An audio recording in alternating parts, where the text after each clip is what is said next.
in the book of Proverbs, a personification of a woman called Wisdom, and in chapter 8, from verse 20, she describes herself as being the first of God's creations, and she was there at his side. So then Jesus then identifies with that later in the book of John. So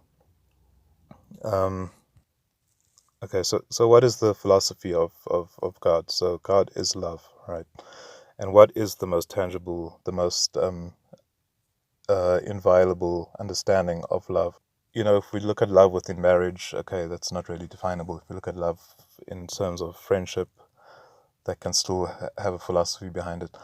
But the irrefutable version of love is family love, right? Which is not necessarily infallible. I mean, you're always going to get people who are narcissists, but family love is something that is not created and is there automatically. So there was a time when that didn't exist, right? So the philosophy of God is in being love is that the first thing that He created was family. So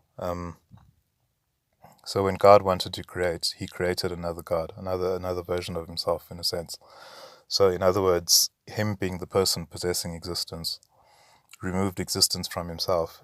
All right, so He made a supercomputer, or super entity or super technology, which is existence itself, from which everything that exists will proceed, which is the first object of causation. So the primary object, the only objects of primary causation, which is existence.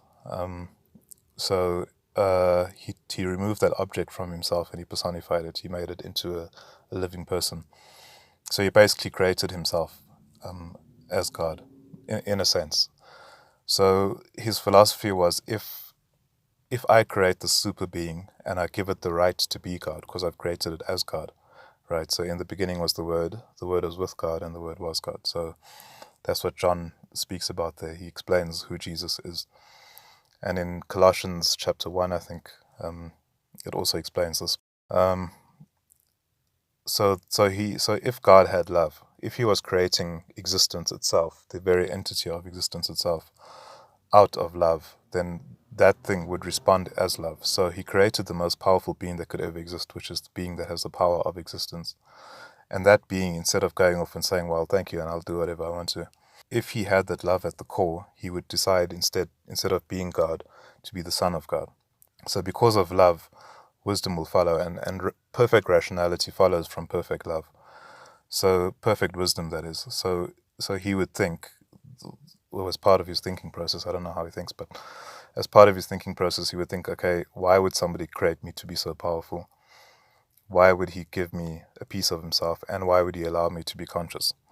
Obviously, He must love me. So He calculated love as a super being, and recognized that He wasn't God, He was the Son of God. So in that, these two beings created the family construct, created the family, the father-child construct, the father-son or the parent-child construct. So they created family together, and that is the very essence of existence. The definition of humanity is family, or the parent-child construct. So the reason why we have it is for us to have an example or a reference to what God is, right? That His love exists in His creation, being His family. And I know it's hard to understand because there are a lot of questions like, why does He allow so much suffering and all of that? But that's a discussion that can't really be had in this format. But it is explicable. So this is why I say the Son of God is that wisdom that was with God from the beginning. And this is why God had to sacrifice His Son as a show of His love, because that is the one thing in all existence that can pay God, because it's the only thing that actually proves whose God is as a character, and it proves the only thing that God is interested in, because that's the purpose of His creation. So Jesus basically is proof of who God is, right? So He's not just the Son of God in existence and all of that, but the Son proves exactly who His Father is, and the Son executed the Father's commands perfectly. So in the creation, it's let there be, let us create man in our image. So He's talking to His Son, telling him, allow this to exist, allow that to exist, and then he approves of it. God saw it and it was good. So all of that speaks to a relationship between father and son.